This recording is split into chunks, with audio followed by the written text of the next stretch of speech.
Winnipeg is going to be asking for a lot from its young players, but perhaps no one more than Cole Perfetti.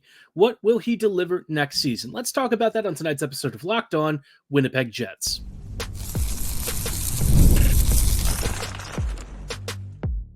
You're Locked On the Hockey Jets, your daily podcast on the Winnipeg Jets, part of the Locked On Podcast Network, your team every day.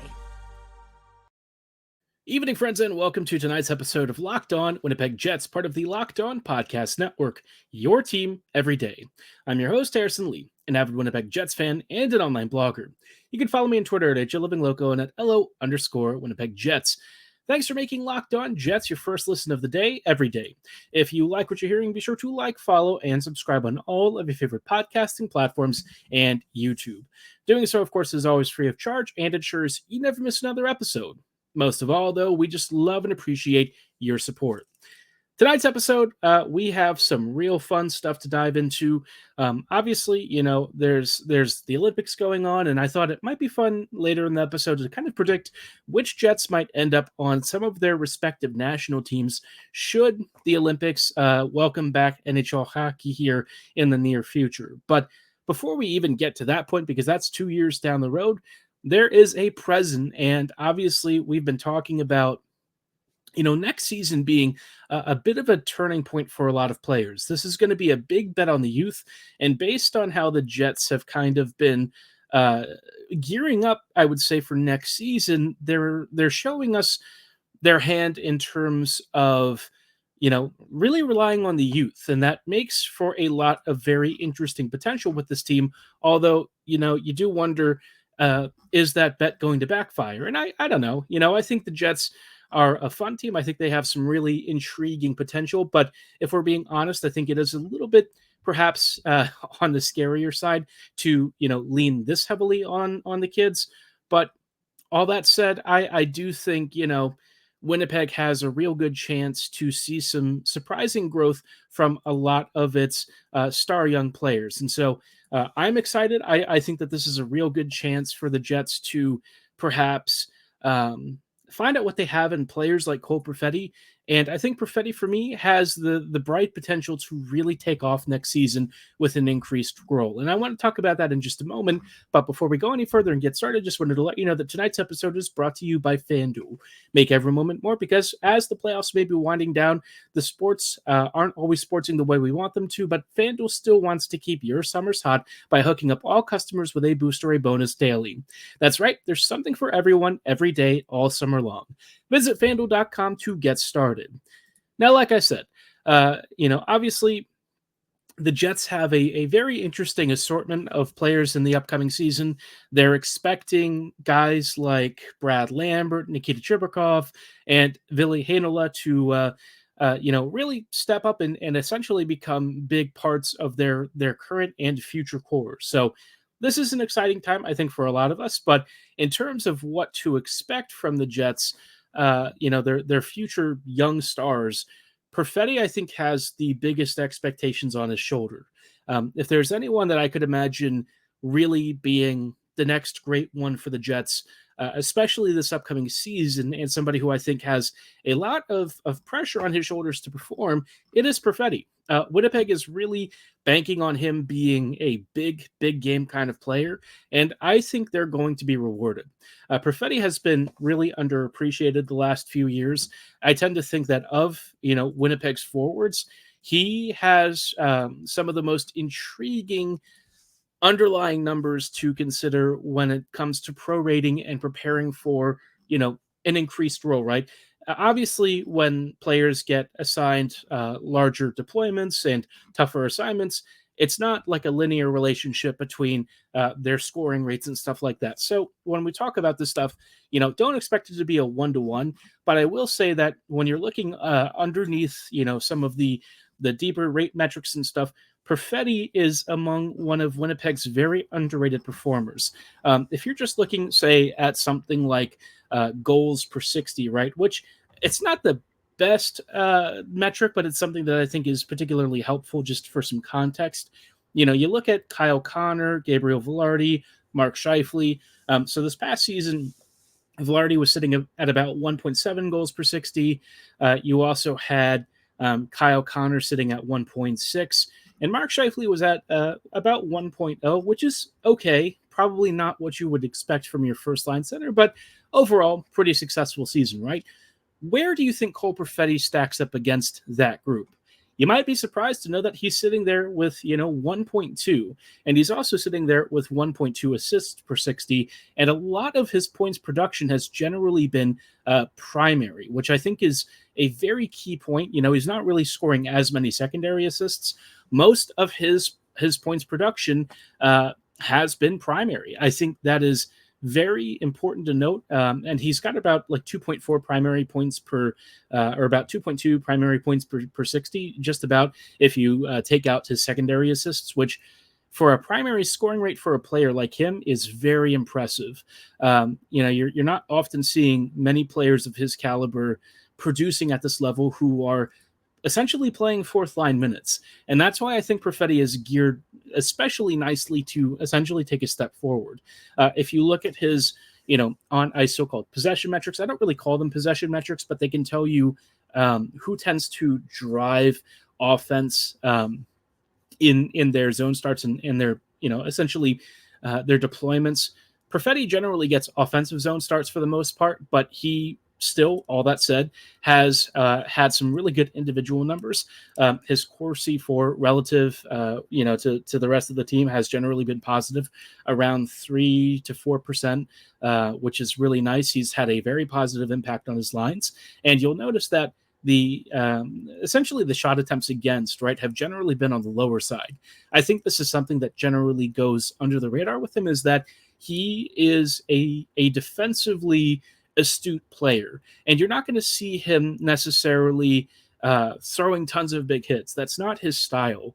Instead, where he really makes his money is kind of reading plays in advance, cutting off those passing and skating lanes, and sometimes you'll see him force turnovers.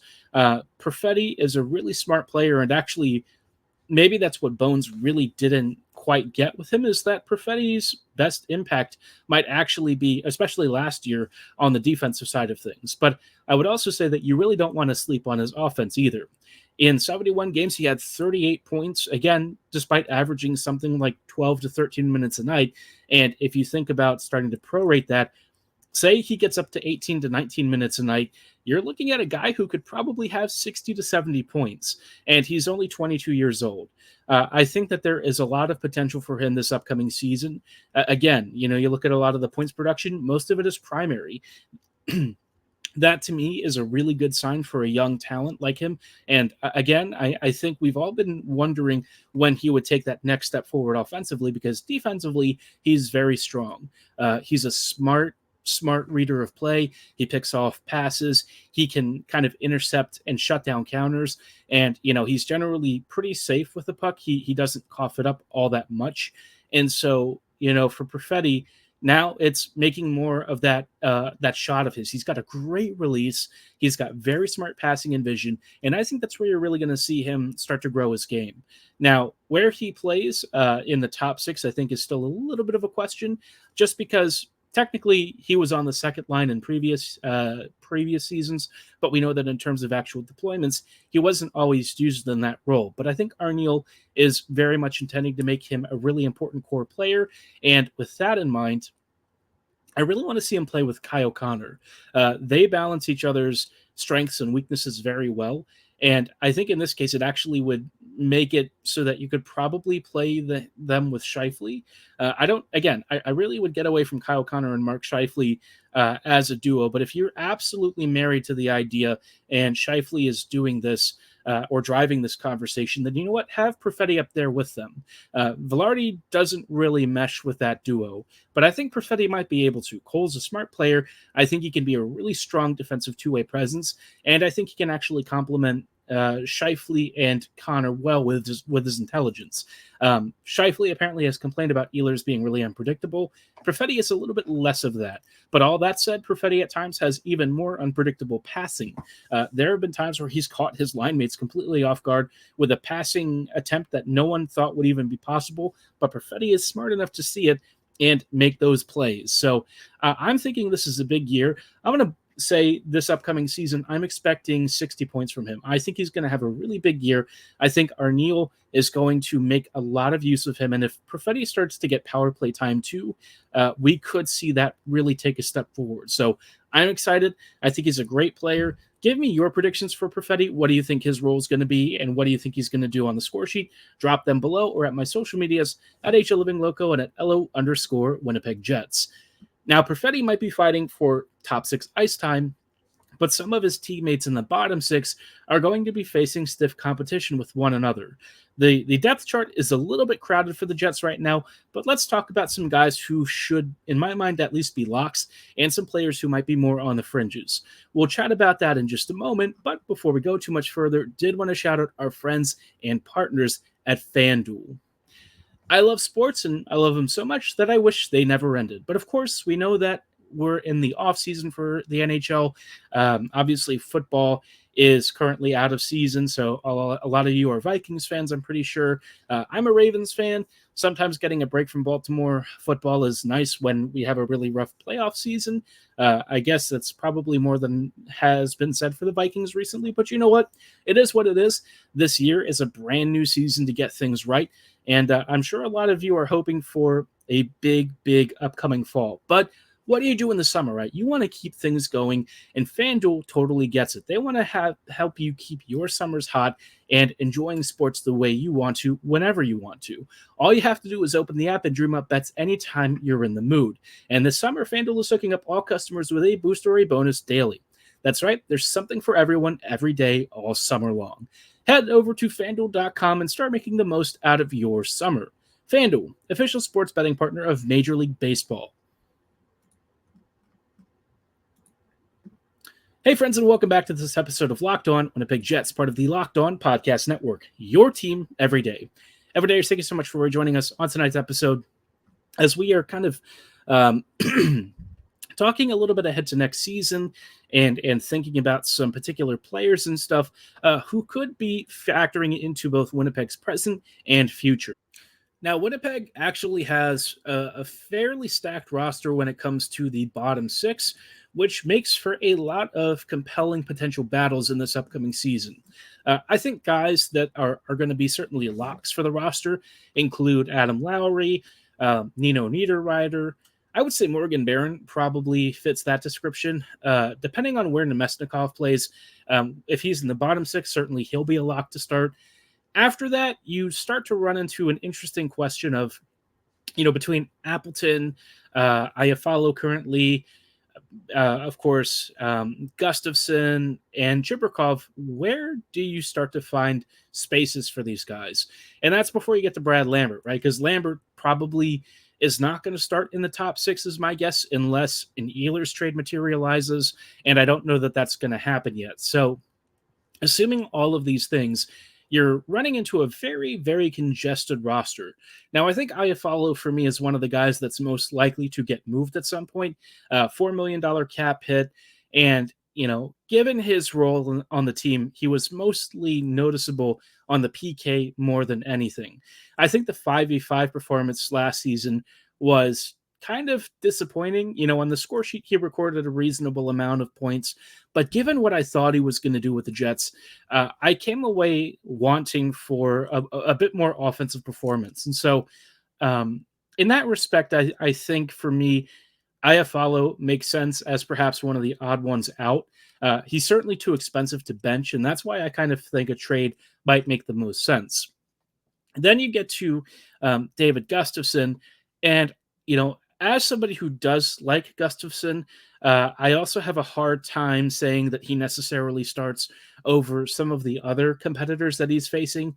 The thing with him that's always sort of stuck out is that there are flashes of really strong two-way play and a bruising, physical, aggressive forecheck that can really win puck battles and cause chaos. But the problem is a lot of it hasn't started to plug in together in all the ways that you need a player of his caliber to really drive offense and to create, right? He can crash the net effectively at times, and you'll see moments where he has some soft hands and some nifty plays, but it doesn't feel like it comes together enough in a way where I feel comfortable starting him every game. It wasn't until the end of last season, where we started to see him more consistently putting together and stringing together consistently strong games. And so for me, Gustafsson is a fringe player. I think of him probably right now as our 13th forward. It depends on what they do with the trade situation, right? But I would say he's probably your 13th. Appleton, you know how I feel about Appleton. I like him. I think he's an effective player in a lot of the roles the Jets have asked of him, but I still think the best way to deploy him is on the fourth line. I think defensively, he's got some really nice acumen, especially on the PK, and I think that there's something to be said that he does actually finish a reasonable number of chances.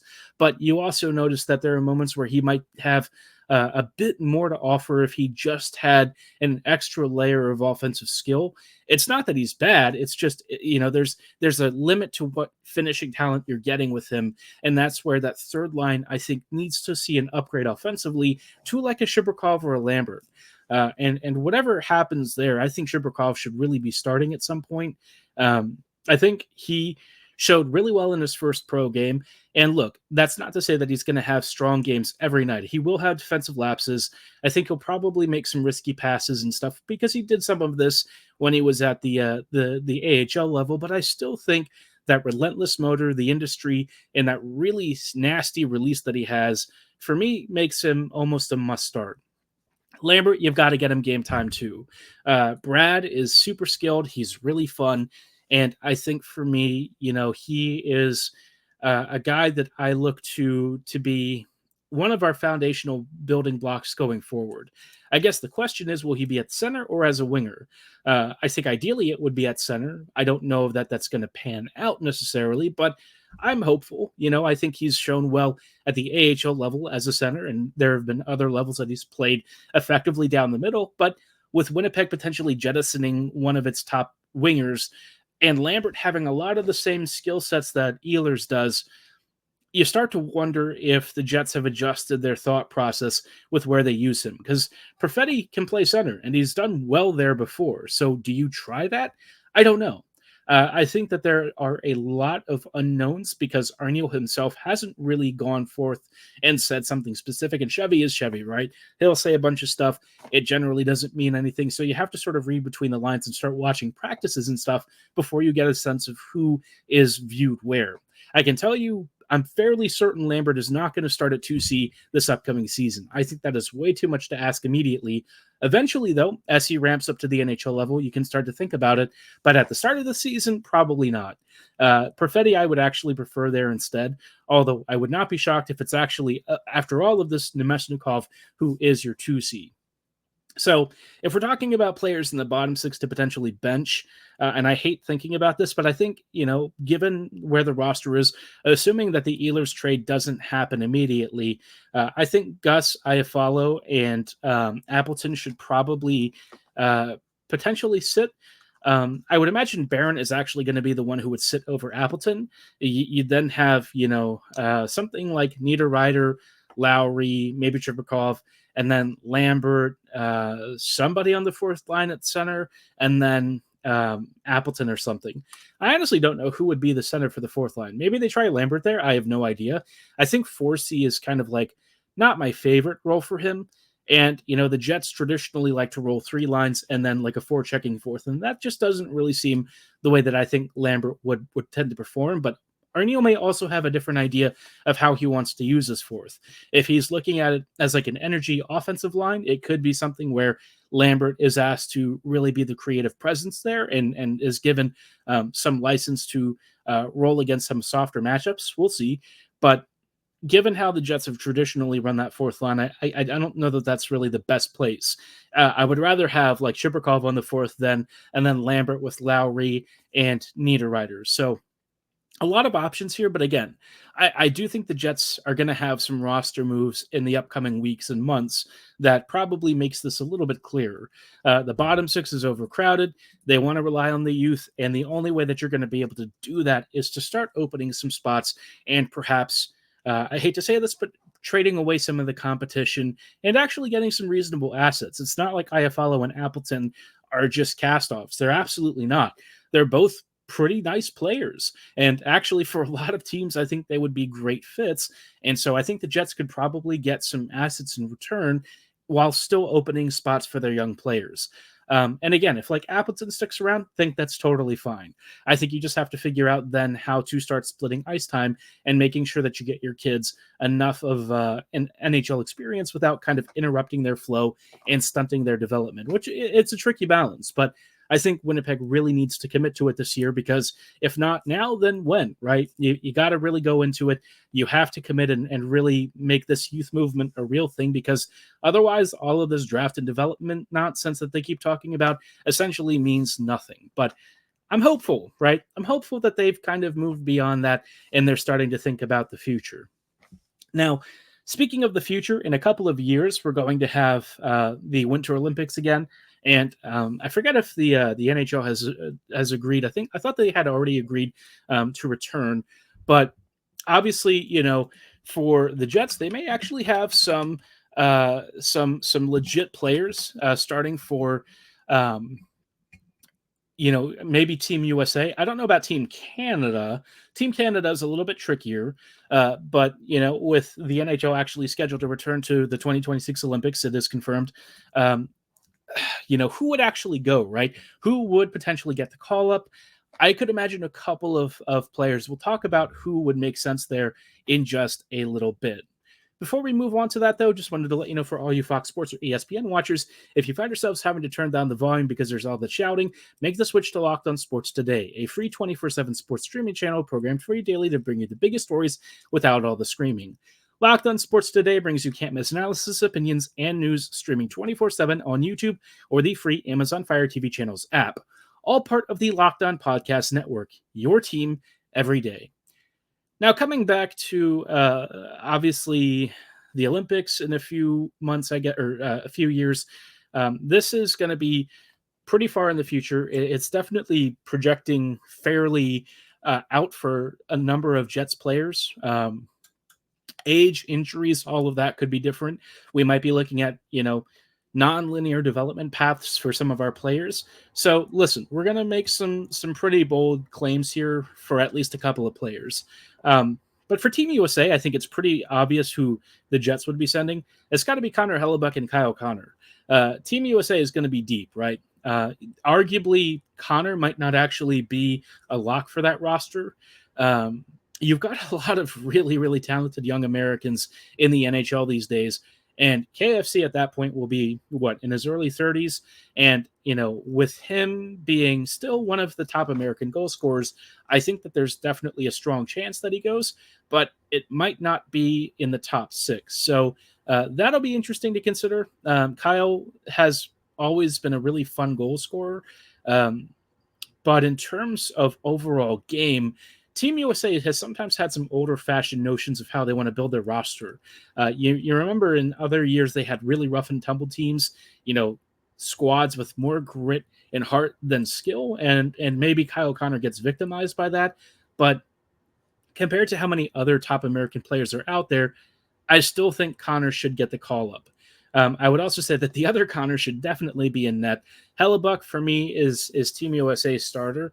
I don't know about Gibson. Gibson is going to probably have some real challenge from a couple of other guys, but in terms of the starter, I think it's indisputably Hellebuck at this point. Helly would really have to crater and nosedive at this point in order to not make that team. So I would be shocked if he has a stumble. Now, in terms of any other Americans I could see, I think for Winnipeg, that's probably it. Obviously, even sending one national team representative is amazing, right?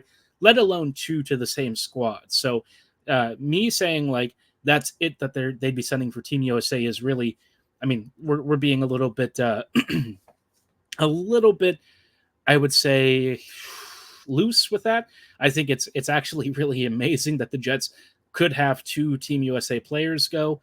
In terms of Team Canada, the only one that I would think I would see getting the call up is Josh Morrissey, and that's a big leap. Morrissey arguably right now could deserve a look. I don't know that he necessarily would crack their radars, except for like maybe like a third pairing player, which, I mean, it's just Team Canada, right? They have a crazy level of offensive skill and blue line depth. But for me, Morrissey has been one of the league's best defenders in the past year or so. He was so good that he really deserved to have Norris finalist shouts. And for me, that should get him at least a consideration for Team Canada. I guess the question is, in 2 years, is he still going to be at that level? And I don't know. Obviously he's not young anymore. And as he starts to get into his 30s, what is that mobility going to look like? What is his overall performance level going to look like? Is he going to decline and start slowing down? So that's a tough question. Could Cole Perfetti get the nod? Maybe. He's definitely represented the World Junior team before, but I think with Canada's forward group likely to be super crazy, Perfetti would have to be scoring like 90 points a season for him to really get consideration. That's just how deep it is, right? And my guess is he'd probably end up in the bottom 6 for Canada more than anything. But maybe he shocks us all and has some crazy, absurd growth and really makes himself almost a lock for a future team. But I would say I think Morrissey, out of all the Canadian players on Winnipeg's roster, probably has the best chance. Now, Finland, obviously, Heinola would probably get some consideration. I think if he continues to take his growth that he's had with the AHL squad and translate it to NHL success, now that he's likely to get a roster spot, you might watch him start to grow over the next couple of years and earn more and more responsibility and eventually get the consideration for the national team. Finland's defense has traditionally been a pretty strong point, but over the years it hasn't had as many top-end players outside of guys like Heiskanen and a few others to move into those roles. And Heinola has always been a guy that they've leaned on at the junior level. So if he does show considerable growth in his pro game, I could imagine him at some point getting a call up for Team Finland. Again, it's tough because there's only 6 spots there for the starting lineup, and so it's hard to know if he would necessarily make that group, but it would be fun if he does. Forward-wise, I think Lambert maybe has the best shot of anyone of potentially making that Finnish team. His skating is effortless. Offensively, he's a super bright talent. And, with Finland's forward core kind of aging out some of the current stars, I think Lambert is a guy that I've pegged as being a future star, and I'm really excited for him. He is, again, a player that I have pounded the table as one of the brightest prospects in Winnipeg's pool, and really one of the brightest prospects, period. I do think he'll have some learning curves and adjustments to make, but if he does what I think he can at the NHL level and does it quickly, I think he should really get consideration maybe for, the middle 6 of Team Finland. He is phenomenal. He's got skills and natural talents and gifts that very few players are blessed with. And I think if he translates it at the NHL level, watch out.